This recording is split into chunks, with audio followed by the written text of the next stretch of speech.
विजया एकादशी का व्रत एकादशियों की तरह बहुत ही कल्याणकारी माना गया है।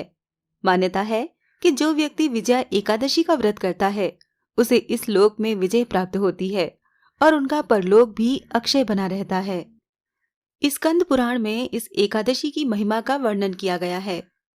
महाराज युधिष्ठिर ने पूछा, हे वासुदेव, फाल्गुन मास के कृष्ण पक्ष में कौन सी एकादशी आती है? कृपया आप मुझे बताइए। भगवान श्री कृष्ण ने कहा, हे युधिष्ठिर, एक बार कमल पर विराजमान ब्रह्मा जी को नारद जी ने पूछा, हे सुरश्रेष्ठ, फाल्गुन मास के कृष्ण पक्ष में विजया एकादशी आती है, उसका पालन करने से कौन सा पुण्य प्राप्त होता है?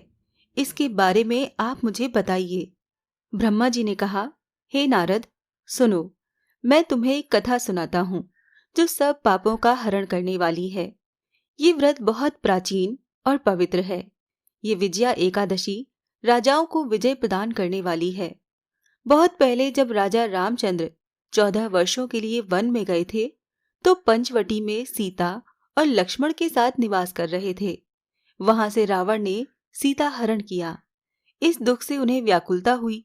सीता जी की तलाश में वन वन भटकते हुए उन्हें जटायु मिला जो मरणासन्न था। उसके पश्चात उन्होंने वन में कबंध राक्षस का वध किया। सुग्रीव से मित्रता करके श्री रामचंद्र जी ने वानर सेना को संगठित किया। हनुमान जी श्री रामचंद्र जी की मुद्रा लेकर लंका गए और सीता जी की तलाश करके लौट आए।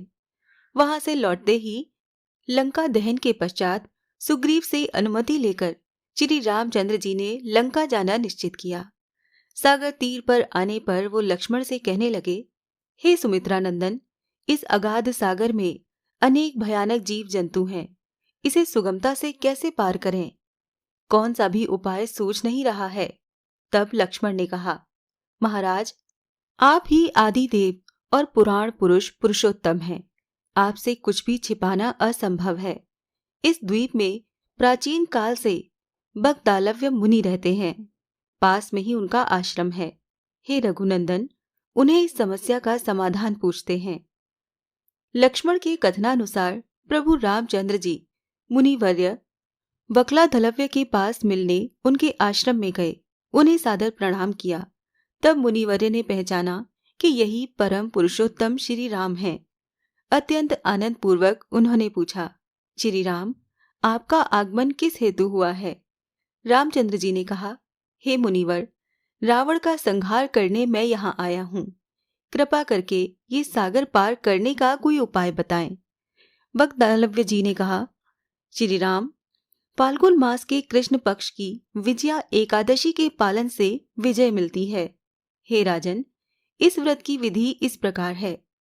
दशमी दिन सोने, चांदी, पीतल, तांबा अथवा मिट्टी के एक कलश की स्थापना करें। उसमें पानी भर के पत्ते डालें। उस पर भगवान नारायण की स्वर्णमय विग्रह की स्थापना करें। एकादशी के दिन प्रातःकाल उठकर स्नान करें। उसके बाद पुष्पमाला, चंदन, सुपारी, नारियल अर्पण करके उस कलश की पूजा करनी चाहिए। दिन भर कलश के सामने बैठकर कथा करनी चाहिए। साथ ही जागरण भी करना चाहिए।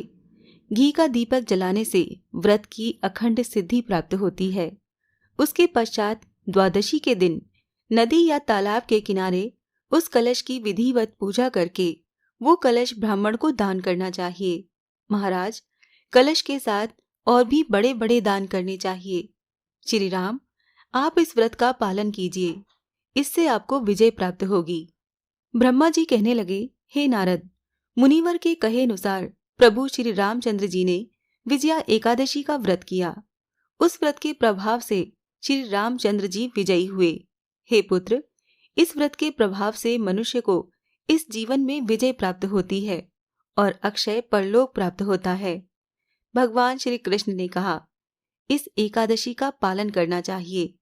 इसका महात्म्य सुनने से वाजपेयी यज्ञ का फल मिलता है।